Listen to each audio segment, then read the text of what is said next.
Intel has just made a drastic cut to the workforce.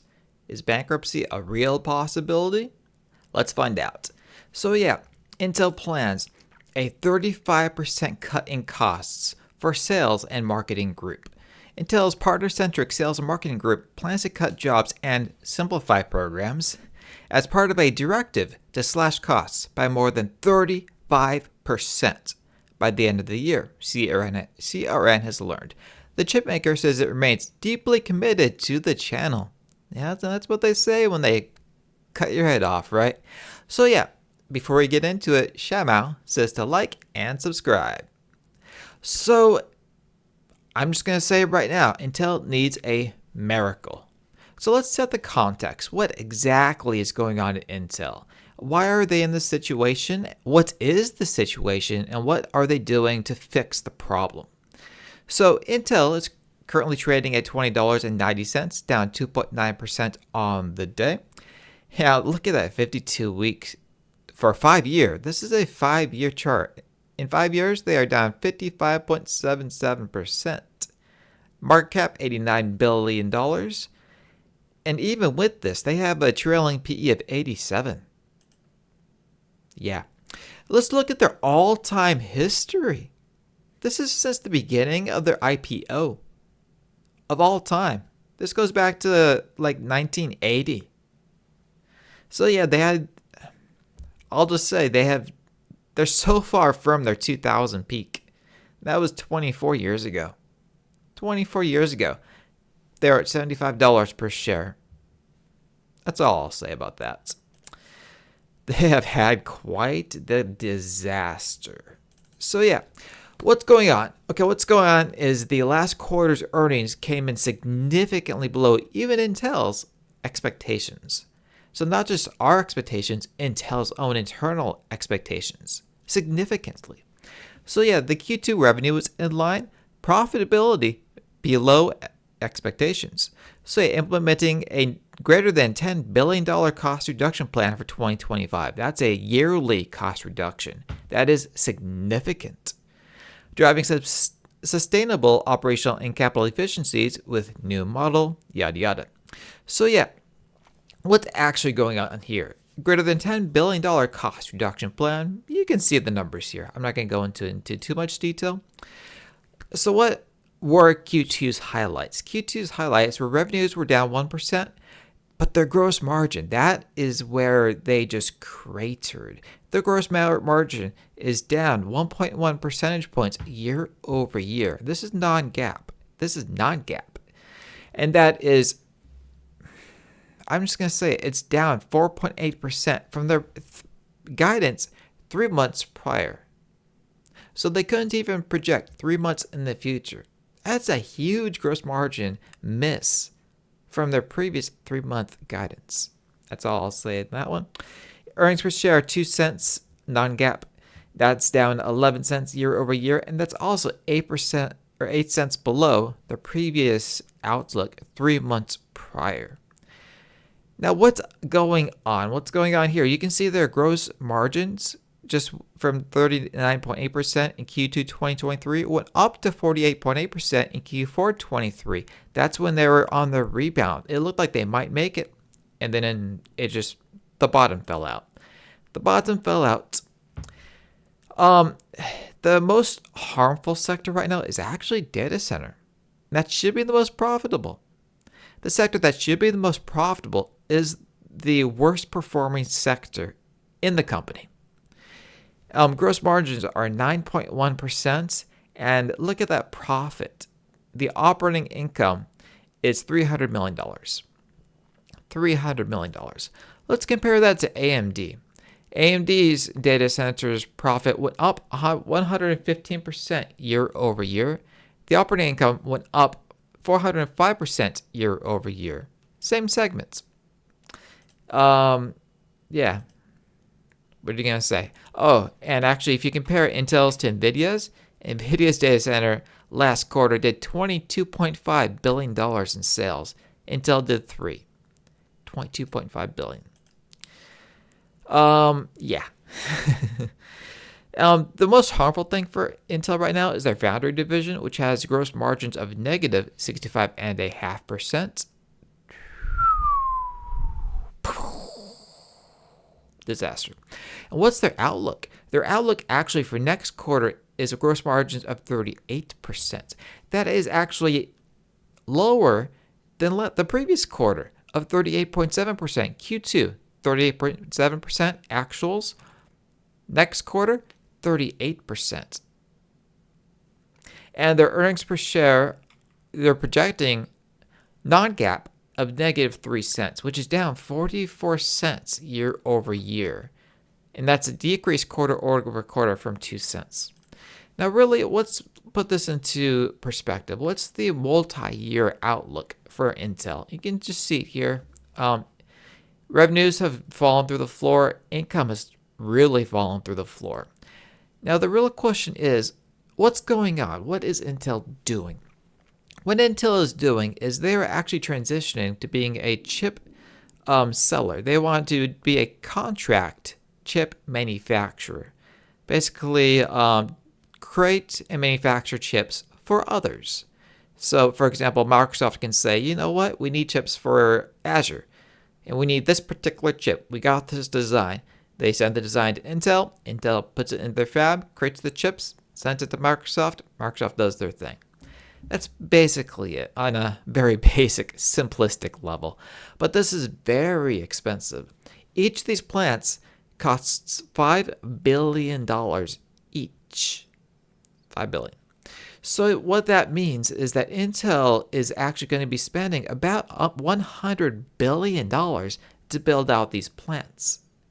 Now, the good thing for Intel is that they're getting a lot of money from the CHIPS Act, which that's going to recoup a lot of these costs, but they still have to front a lot of this money in the meantime. And this is a tremendous amount of money, and they don't have the income to support it because they're not making money. They're not making money. Their current chips on the market aren't profitable, so they're not making money in order to fund this transition, in order to fund these new fabs units. So the next resort is to cut costs dramatically. Okay, so what's going on? What's going on here is actually the cash flows. For the 6 months ended June 29th, 2024, you can see right here they had a net income, well, a loss of $2 billion. But then they also had, you can see right here, additions to property, plant, and equipment of a negative $11.6 billion. This is their funds to mostly for their new fab, or their new fabrication units, those new factories that they're putting up. Those factories are not online yet, but they're still in the manufacturing phase. They're putting them up. They're purchasing machines from ASML, building the factories, and just setting it all up. So that's a free cash flow of negative $13.6 billion in the last 6 months. So can Intel afford this level of cash, putting this cash on fire? Can they afford it? So Intel has cash and equivalents of about $29 billion. About $29 billion. Debt of about $48 billion. But anyway, let's talk about just cash and cash equivalents. Can they afford this? So they got about $29 billion in cash, and they are burning $7 billion per quarter. So they need money, and they need money fast, and they are cutting costs wherever they can in order to stay afloat, in order to keep the lights on. They are in a crisis mode, and they're in a similar situation to AMD 10 years ago, when AMD themselves almost went bankrupt. So let's get back to the article. Intel's partner-centric sales and marketing group plans to cut jobs, reduce marketing expenses, and simplify programs end-to-end as part as a directive to slash costs by more than 35% by the end of this year, according to an internal presentation slide viewed by CRN. Christoph Schell, Intel's chief commercial officer and the group's leader, provided the 35% cost-cutting target in an all-hands meeting with sales and marketing employees on August 5th. Can you imagine being part of that meeting? The company is going through a greater than 1/3 decline in your department, and you're in that meeting going, am I going to keep my job? It's frightening. It said a source familiar with the meeting's content, who asked not to be identified, blah, blah. Okay, so SMG houses Intel's global partner organization. So yeah, what does SMG do? And it's actually a very important part of Intel. It's actually important. So these cuts are not to be taken lightly. And the channel's main conduit for working with the second semiconductor giant.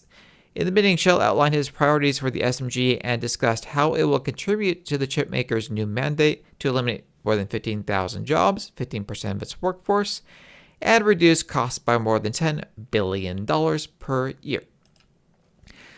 Okay, so yeah, obviously Intel says we are deeply committed to this segment. Even though we're cutting off its head, we're chopping into pieces, we're removing everybody, but we are deeply committed. We love this segment. We just love this segment. We are becoming a simpler, leaner, and more agile company that's easier for partners and customers to work with while ensuring we focus our investments on areas where we see the greatest opportunities for innovation and growth, the representative said. This is all about building a stronger Intel for the future, and our partners are integral to our future plans. And that's their entire comment. So yeah, Pat says our revenues have not grown as expected, and we've yet to fully benefit from powerful trends like AI. Now this is on Intel. NVIDIA has been on AI. NVIDIA's been focused on AI for 10 years now. And they released the H100, their magnificent $22.5 billion H100 chip, over a year ago, like 2 years ago now. So, and they're about to release Blackwell. So, and then AMD released their MI300 chip late last year. And so Intel's really far behind. There's no excuse. So Intel is focusing on this money-losing foundry business, and they ignored the money-making AI business. They missed the trend. They completely missed the trend. I mean, I'm predicting that NVIDIA is going to get between 80 and 90% of the AI market long term. AMD may be able to claw their way to 20%. Intel's going to get some of the scraps.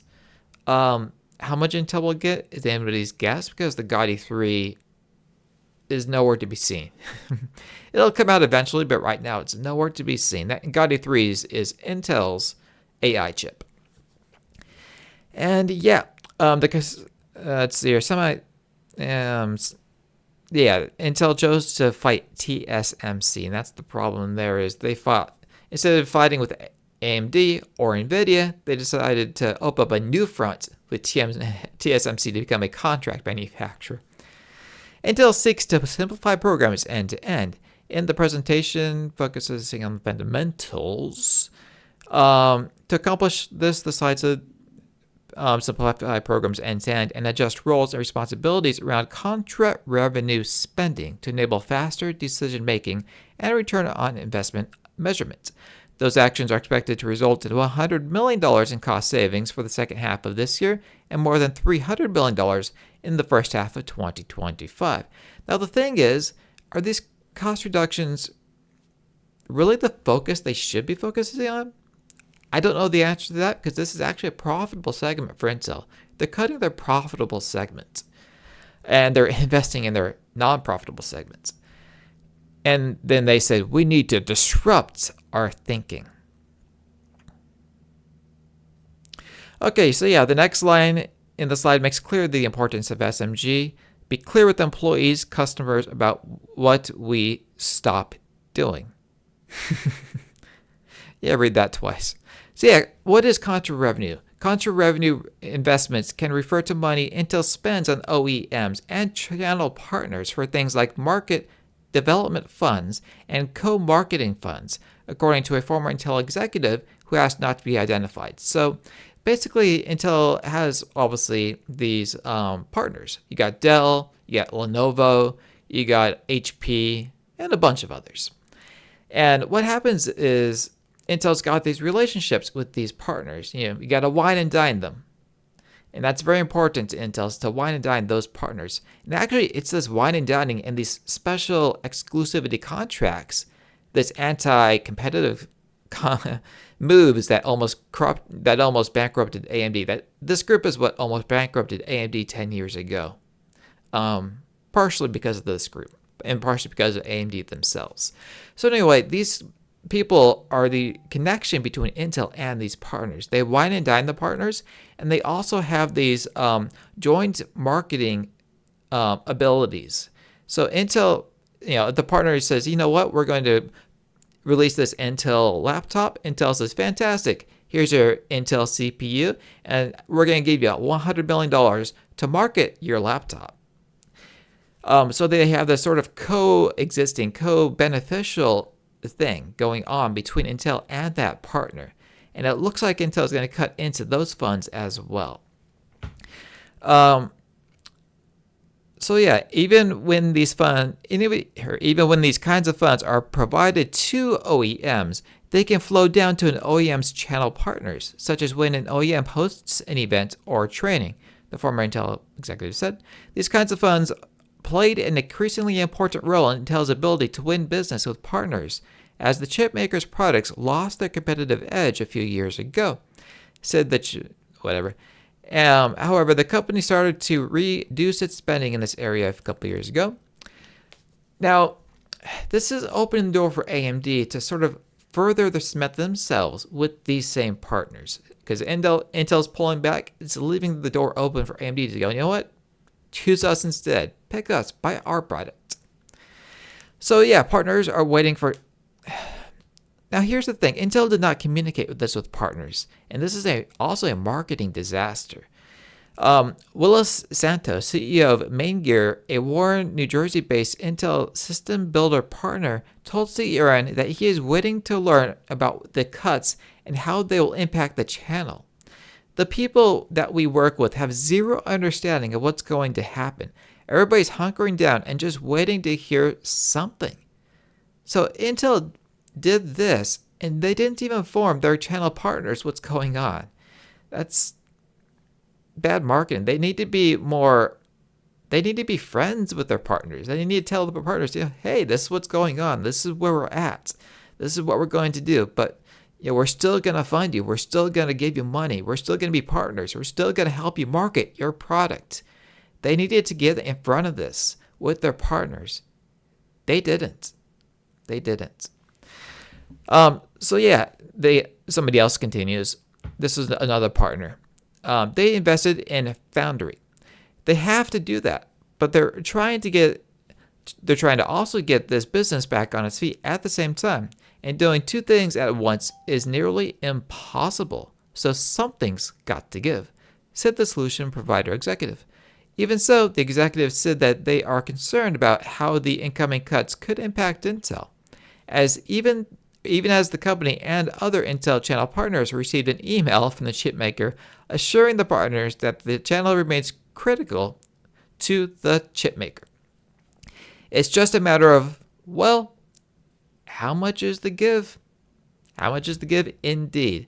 So, is Intel on fire? Will Intel declare bankruptcy? That's for you to find out. But for me, my thing is, I have this fantastic offer for you at my Patreon. For as little as $5, you can get access to my Patreon portfolio. You can track all the moves I make in that portfolio. All my buys, all my sells, my summaries, everything else. I also have DCF valuations and corporate analyses on over 15 different companies. I've got Intel, I've got AMD, I've got NVIDIA, Microsoft, even Nike. So yeah, this is the best deal you'll ever find for only $5, as little as $5. You'll never find a better deal. So yeah, don't forget to like and subscribe. Thank you for watching. Now I'll see you in the next one.